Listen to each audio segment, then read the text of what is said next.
Hey, good morning, good afternoon, and good evening to all our participants around the world.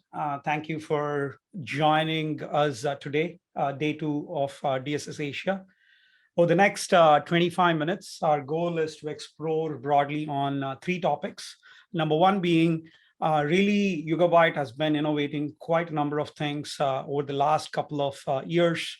We want to quickly touch on what are the product innovations over the last few months. We want to, especially when I talk about innovations, we want to touch on some of the security capabilities, some of the performance enhancements, and we also want to talk about really the developer productivity and the operational efficiency aspects as part of this topic, right?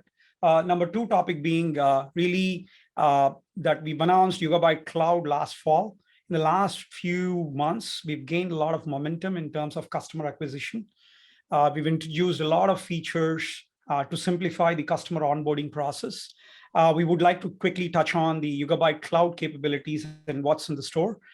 We also have something more around the promotion for customers that are looking to adopt Yugabyte Cloud. So stay tuned. We'll share more details when we get to the topic. And lastly, the third topic being we have simplified Yugabyte Cloud Yugabyte adoption by introducing familiar APIs like Postgres and Cassandra, more from a query layer standpoint, and we built a storage engine from ground up. But what is important is for someone to really adopt the technology, the learning paths, like whether it's a developer or operation person or a program manager, there has to be some kind of learning path that they need to go through. And we've announced Yugabyte University as a learning path for some of the personas to kind of quickly understand the capabilities and how to use this platform to intuitively learn the technology as such, right? So, but before I dive into these topics along with Michael, just wanted to do a quick introduction about myself. So my name is Vish. I am the Senior Director of Technology for Yugabyte APJ, based in Singapore. I've been with Yugabyte for the last couple of months. And I have a great pleasure, of having Michael Hag. He's head of product marketing at Yugabyte. Michael, why don't you give a quick introduction about yourself? Sure, thank you, Vish. And I'm thrilled to be here today, as I really do love these events. As you mentioned, I have the pleasure of leading the product marketing activities at Yugabyte. I joined the team at the end of last year as well, after spending the last 15 plus years in the data center world, in networking, storage, and then most recently at VMware, driving their billion-dollar SaaS portfolio. So I've had the fortunate opportunity to help a number of companies kind of disrupt these classic markets. And as we'll talk about in this session, I truly believe the innovations coming out of Yugabyte are game-changing, and we're ready to do the same to the database world. Totally, Michael. Thanks a lot for the introduction. We just wrapped up our day two keynote, and a big thank you to Josh Long for getting us all thinking about microservices, reactive Spring, and really using a cloud native app architecture with a cloud native database. So I think it kind of really made all the participants to think about how to evolve your database architecture as well as you start building all these new modern applications, right? Yeah, no, on that, Vish, definitely. I think Josh did an amazing job this morning. And as we kind of come back to this session, I think we got timed at a perfect spot because we really get to set a quick overview of all these innovations. And then we've got an amazing lineup of some of our best engineers, technical leaders that can really kind of dig into the details as we go throughout the day. So it's going to be an exciting day that we're just getting started. Totally agree, Michael. And stay tuned with all the technical sessions. Day two is really going to be a lot of technical deep dives and more of demos. So it's good to hang in and learn a lot from some of these industry experts, right? I know, Michael, you have put together some slides. So I'm going to be the moderator for this conversation, and I'll let Michael walk through some of the topics that I've talked about earlier. So Michael, maybe you want to just share your presentation, and probably I would dive into the details. Perfect. Yeah, I'll pull them up, and it'll give the audience something else to look at besides just you and me. So with that, yeah, let's jump in. Awesome.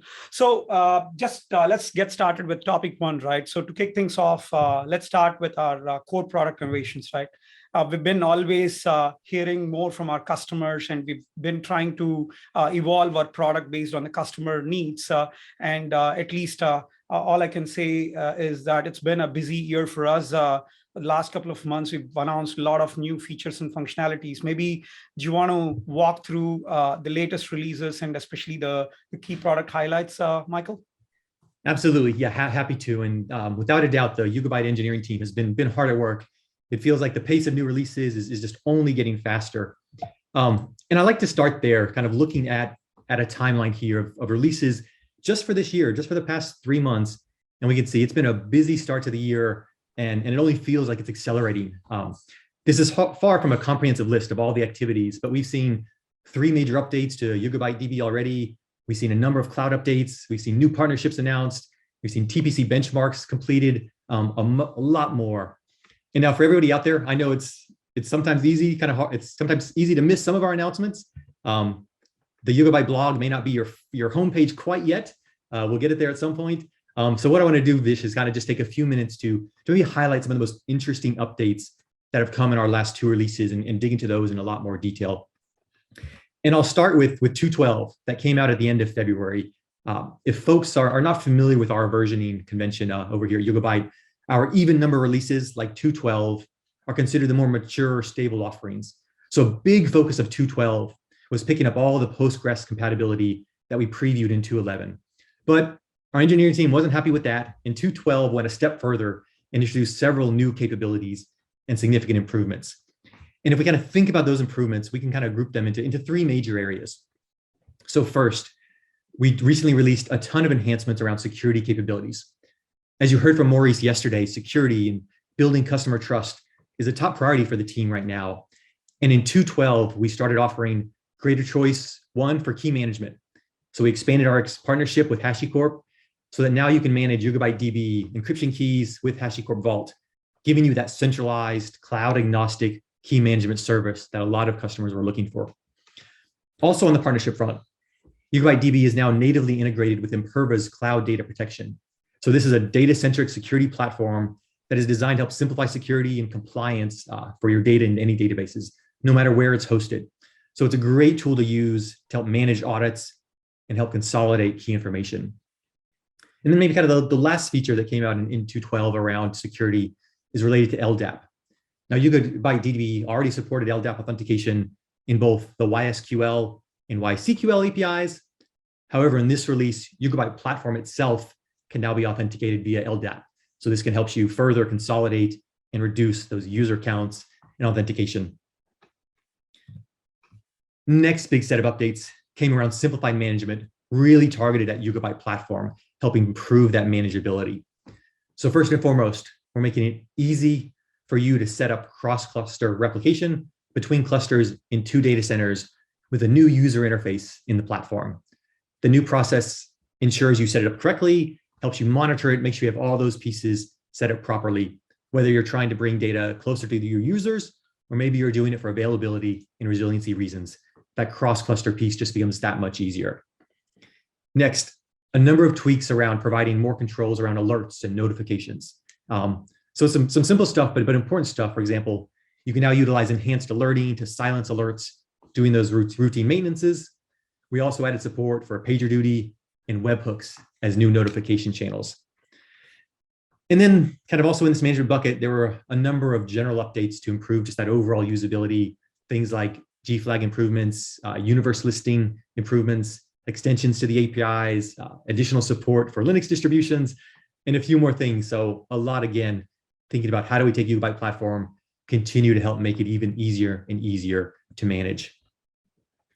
And then finally, as I said, 2.12 picked up a lot of SQL kind of Postgres compatibility features from 2.11.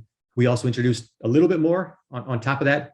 Specifically, we extended our support for transaction isolation levels with enhancements to our read commit isolation support. So adding support for when a transaction aborts itself due to some other transaction going on. Now, I know I went through those quickly, and some of those details are hard to easy to forget. Our docs does a great job of summarizing these. But kind of the key takeaways again is just this continued focus on security, on that manageability, and then continuing to move forward with that Postgres compatibility. That's awesome, Michael. Glad to hear that. And I completely agree. Docs.yugabyte.com is a place where you could really get the fine print of exactly all these features. And really glad to hear that we are working with various technology partners and kind of doing the integration. So it makes it easier for customers that are already invested into some of these technologies and that are looking at Yugabyte. The integration becomes much easier. Thanks for that, Michael. Maybe we've announced 2.13. It just came out, I guess, a few weeks ago, and I know that our odd releases are really often. It has all the packed with a lot of great features. So how are our customers taking advantage of these releases? Yeah, absolutely. I mean, 2.13 is a great release, and we're seeing kind of that rapid adoption as people pull in. And maybe let me kind of hit on just those 2.13 releases. This was again an odd release, so it's got a lot of new capabilities that we're starting to weave into the release and go at. And specifically with 2.13, there were really two new themes that really we were focusing on for this release. Again, it came just a few weeks after 2.12, so that rapid pace of innovation. And the first bucket that we think about when we talk about 2.13 is really helping to increase database performance. So a lot's going into just continuing to make this database faster and faster for key applications. So a couple highlights there in this bucket. First, we added support for materialized views. For those of you maybe not familiar with this, materialized views enable you to create a pre-computed data set from a specific query and store that in physical storage for later use. So now instead of having to create a view with a virtual table each time, you now have this view already stored, already ready to go. So those queries become that much faster based on that pre-computed data.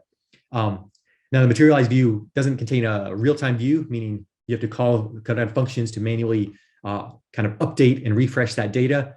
But for a lot of use cases where you don't necessarily need down to the latest second of data, it's a great way to kind of accelerate those queries and have access to almost real-time access to data in a lot faster form.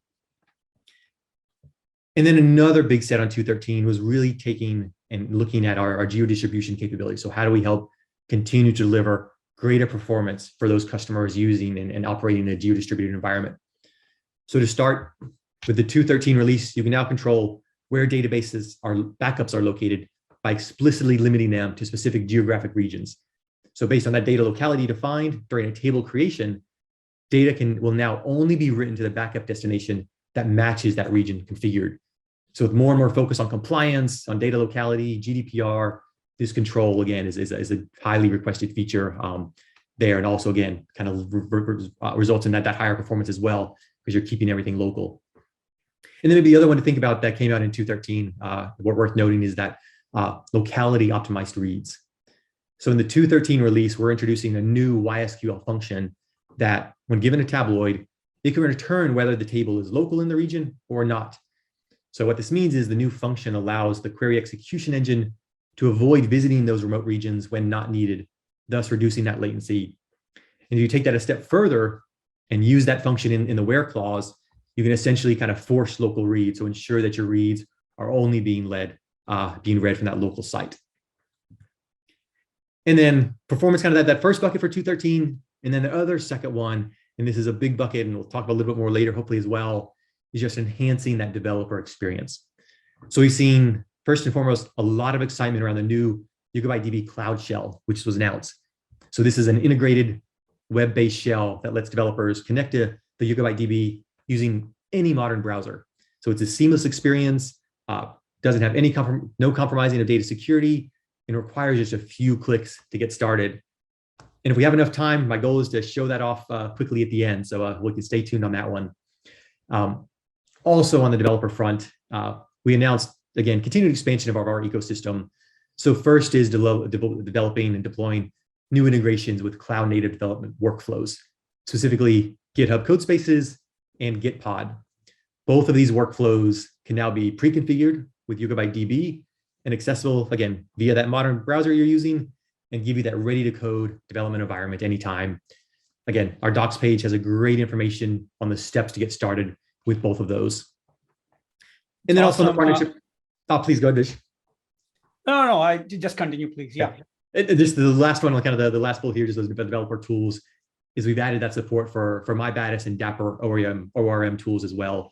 So again, giving those familiar .NET or Java persistent frameworks. So again, giving those developers more and more tools that they're familiar with to use. Michael, this is really great. I just remembered one other thing. We've been talking to a lot of customers this part of the world, and CDC is something that has been a common ask. And I did hear that we are going to have some initial capabilities on CDC. Do you have anything that you want to talk about on change data capture?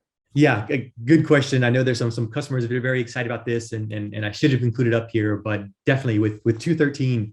We're now delivering that initial support for change data capture. For those of you not familiar with CDC, essentially here it allows us to identify changes in the data in the database and then stream those changes, just those changes, out to external processes or other databases, data warehouses, data lakes.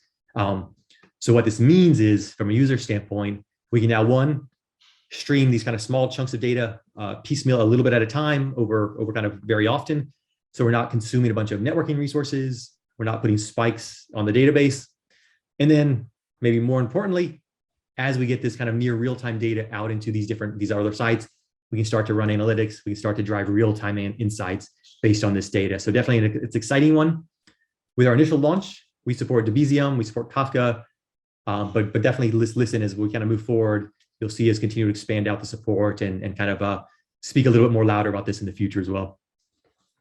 It's awesome. It's awesome. So, Michael, we've covered so far more on really the developer productivity part, as what I can see on the slide. And we also touched earlier on really the operational aspects and the efficiency for teams to be able to use it with a lot of integration capabilities, from a security standpoint, others, right? Probably, I think there is one more thing that we need to touch on more on the performance, right? Can you talk through what are the latest numbers? What kind of benchmarks have we run, and can you share more details on the performance benchmarking? Definitely, as you heard, kind of we've been on this steady march towards kind of higher and higher performance, optimizing the database that we have. So we are thrilled where we recently announced another new milestone in our TPC benchmark journey. YugabyteDB can now scale up to 150,000 warehouses with an efficiency of 99.29%. And this comes after we just passed 100,000 warehouses only about 6 weeks ago. So again, the kudos to the engineering team. They're just doing an amazing job of continuing to innovate and drive greater performance. And so maybe kind of just to comment on what this number means, kind of what customers like, kind of what exactly does this mean, or why should it matter? And our big hope is as running these, again, industry standard benchmarks that are based on kind of OLTP, real world kind of workloads and data, it can again give that enhanced confidence and kind of this kind of objective view that the database that we're building, the horizontal scale that we keep talking about, this distributed architecture really is designed to handle a large number of concurrent transactions, high connection counts, large data sets. It really is built for these mission critical transaction applications, while still delivering all of those asset properties that we expect from a relational database. So again, it's a validation that the architecture is working, and we're continuing to scale it up to handle pretty much anything that folks can throw at us. Awesome. Yeah, glad to see that we are pushing the limits of the database. And like what you said, totally with you that these numbers would give assurance to customers that we are battle testing our product before they test it in their own environments, right? So glad to hear that. Anything that you want to touch on topic one, Michael, before we dive into really the Yugabyte Cloud? No, I think we gave them enough to noodle on for now. If you have questions, though, feel free to throw it in the chat. But let's talk Yugabyte Cloud. Awesome. Guys, keep the questions coming. And again, we are trying to condense a lot of things into this 25-minute session. Again, this is just the starting, and we are happy to dive into the features and capabilities as we see more interest in questions, right? So just stay tuned on this space, right? Let's talk about Yugabyte Cloud, Michael. Especially me, I've been working with a lot of customers in the APJ region. Especially, I've seen a lot of interest from digital native companies and enterprise companies to kind of go for a fully managed data service. Kind of that makes it easier for them. So they focus on the business aspects and leave the whole operational 9 yard to someone to manage it, right? And it also helps them because as they run this across various clouds, having a data service that can run consistently makes it easier. And I know in the US also made a lot of progress. We've been working with a lot of mid-size and enterprise customers as well. Maybe would like to understand, what have we introduced over the last couple of months, more specific on Yugabyte Cloud? Can you briefly touch on the capabilities and how we are simplifying the way how customers can use this to onboard their applications? Definitely. And Yugabyte Cloud is one of those offerings that's just becoming more and more popular. We're hearing not just the mid-sized companies that we thought would be interested, but also enterprises really jump into this. And maybe I'll have to put my marketing hat on. Let me start by just commenting on the momentum we're seeing and just kind of to our audience out there, just kind of let you know that we're continuing to see this ramp up and increased demand since we launched Yugabyte Cloud from a wide range of those customers. I was looking at adoption numbers just the other night, and in the past 10 weeks or so, we've seen over 110% increase in the number of unique companies kind of trying and starting to use Yugabyte Cloud. So people are hungry for this notion of database as a service. They're tired of managing all these pieces themselves. They want to move past the operational side. They want their resources focused on value-added capabilities. So we're seeing a lot of demand here. And so kind of, and then to answer your question about what's new, of course, all the core things going into YugabyteDB will kind of flow down to the cloud offering. So those are coming. But on top of those, I can say the team over here has just been aggressively working to help customers to kind of build this out, provide new innovations and capabilities. One big area of focus is on simplifying operations and enhancing control. So examples of this include new updates that allow you, the user, to schedule and control the maintenance window and exclusion period. So if you have certain business needs and timing, you can now have that ability to have some level of control without having to do the work. You can at least kind of dictate when it happens and control that.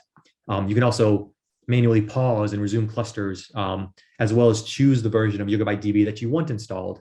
And then to help with transparency and communication, we've increased our automated notifications that are getting sent out, so you know what's happening on the cluster and just have that level of communication and transparency.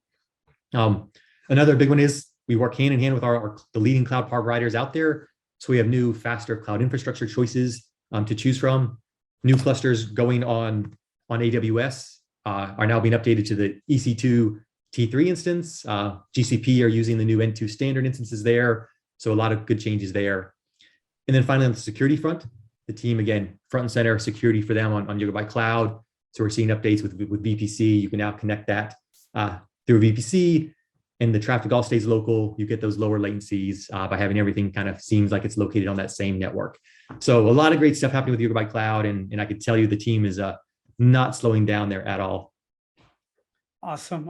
I guess you already gave a quick sneak peek into the promotion that we're talking about, or we spoke about earlier. This is really to help customers get started with Yugabyte Cloud, where we are going to give some credits to them. We're going to handhold them in terms of getting their data moved over to Yugabyte Cloud. Maybe why don't you just talk through what this promo is all about and how they can leverage. I mean, the participants that we have today can take advantage of this. Definitely. I was trying to kind of do some subliminal messages and flash it up there beforehand, but no, perfectly. Yeah, absolutely. I mean, we wanted to use this event as an opportunity to first, thank everyone for joining us and really help provide some incentives for anybody out there that's really has a clear use case, has an application where they're looking for that help with the database. They don't want to manage it. They want to go in the cloud and they're ready to go. So as a reminder, anybody can sign up for Yugabyte Cloud, no credit card required. You can start testing it. But for those of you out there that are a little bit more serious, you have a clear application, you have a clear use case in mind, you're ready to deploy it, then I invite you to kind of check out this cloud offer. And what we're doing here is for qualifying customers, which is essentially anyone with a real use case and anyone that's open to just a free consultation call with our team, you'll receive $3,000 US credits.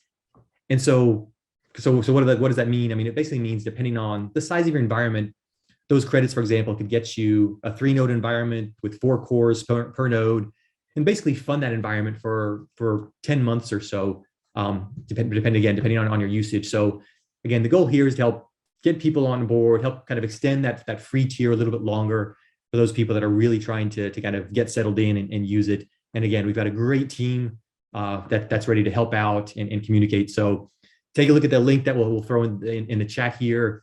And if you're interested, you want a little bit more information, you want to take advantage of this offer and being here for the event, definitely sign up and let us know. Totally, Michael. Guys, I highly recommend, like what Michael said, definitely take advantage of this promotion. Do reach us out to get more details. Happy to get on a call and walk through more details if and hear more about your use cases as well. So, Michael, we've covered really more on the YugabyteDB Anywhere, the capabilities and whatnot. We talked about Yugabyte Cloud, and I mean, these two are really more product centric, but in order for anyone to really get started, really learning is really important, right? Like, again, there are multiple personas when you talk about the data layer. Really would like to hear with our announcement on Yugabyte University a couple of days ago, tell us more about Yugabyte University and how someone can quickly jump on this platform to be able to acquire skills and be able to kick things off and put apps into production, right? Absolutely. And this is a critical area and one that we definitely need to spend a minute or two here on. I know we're getting close to end of time here, but as we thought about Yugabyte's journey, again, we recognized that we were bringing together the best of SQL and NoSQL. So combining some familiar skills, but still this notion of a distributed database. There were new concepts, there's new ways of doing things that again, fundamentally are changing that database game. And we need people to kind of be able to evolve those skills they have and quickly get up to speed. So Yugabyte University was launched a little over a year ago now to really provide that's one place where folks could go and really get up to speed. With Yugabyte University, you join a worldwide community that's really designed to help you build fast, massively scalable, and cloud-native applications with YugabyteDB. Best news is the classes are completely free, no credit card needed, and they include self-paced classes. They include virtual training with instructors. There's builder workshops to really get hands-on with stuff like GraphQL and other things. And then, of course, a ton of hands-on labs. Now, I'm the marketing guy, and I've gone through a bunch of the courses. So, I mean, you can start at that level, or they go a lot deeper into a ton of technical content for anyone. And knowing the team behind this, I can say that there's a ton of investment going on to kind of just continue to increase the investment and in the kind of the experience that you have with Yugabyte University. So there's a ton of new stuff. And maybe one I really want to call out is just that was just launched. And that's the integration between Yugabyte University and the YugabyteDB Cloud Shell, which I mentioned earlier. So in our latest classes, we've integrated the Cloud Shell into an iframe directly in the course player. So as you can see on the screen, you essentially have a single screen where you have kind of your course, your kind of step-by-step guides, your course on the left, teaching you about it, showing you examples. And on the right side, you have a live instance of YugabyteDB. You've got the Cloud Shell right there that you can type into and click into. And maybe I'll take 30 seconds just to actually show this live. I've been showing slides too much. The engineer inside of me wants us to dig into a demo here. So going to university. Go for it, Michael. Going to university.yugabyte.com. I'm already signed in. I've got some courses set up. I'm going to click on. This is where, again, you can explore all different courses. I'm going to pick one of the exercises ones because I want to show off this integration. So I click here, and this is a live demo, so let's hope everything works. And you can see automatically I've got the kind of course outline on the left, instructions here in the middle, and on the right, it's integrating directly with my Yugabyte Cloud. So I'm going to click Connect. It's going to go out there, start to connect, pull up that Cloud Shell directly in here. And then I can kind of start to scroll through and read through the course, talking about Cloud Shell. It's going to teach me to set this up, which I've already done. And then when I get down here to the part where it's talking about creating the database and setting it up, you can actually start to use this integration to very easily test things out, copy code from the left side to the right side. And if I've got my password saved, I'm going to type that in real quick, get set. And now as I'm going through my course, all I have to do, click copy, it'll drop that code over, it'll execute it and step through it and make it really easy to follow along. So as that connect finishes, I'm going to connect the database that was created. I'm going to start creating my schema, going through here. Then I'm going to get to the point where I can create my table. Tables are created. We can view those tables. And again, all this is happening live on a real instance of YugabyteDB. I can come over here and type in if I wanted to check something out too. Like if I want to see if anything is anything in my bookings, whoops, then nothing's in there right now. Let's say I want to insert data. Oh, that's the next step. Copy that over. It flashes through. If I repeat that select command to see what's going on, you can now see that data is all loaded. So again, this tight integration, making it that much easier to get started and off and running. So great job for the Yugabyte University team to get us started there. Totally. And one thing I must say is, in the last just few months, we pulled this really nicely. And I've heard feedback from a lot of partners and customers that are just trying to get their hands dirty on technology. And the feedback that I got was like, this is really awesome, right? They could really see what's going on the terminal, and they could quickly understand. I mean, they could quickly see how they can spun up something and do a quick testing, right? So this is definitely really great. I think we've covered a lot of ground, Michael. I think we are almost at the top of the hour. Maybe one thing before we wrap up, more on the security, right? We've heard a lot from Morris yesterday on the security and what's coming in. Maybe do you have anything that you want to talk about, especially on the security aspects? Yeah, I mean, yeah, that's a great question, and we'll stop sharing here, and we can just talk for a last minute here. But security has been top of mind for all of us. Again, I feel like every day I have some conversation on security. Maurice did a great job yesterday of covering the view of Yugabyte and what we're trying to do as a company. From my side, the one thing I'll say is we're actively working on getting a robust security and trust website launched. It should be out there already to really give our users that one-stop shop to go get full transparency into all of the processes, all the compliance pieces we have. How are we doing this around product development, around our company? So really full transparency.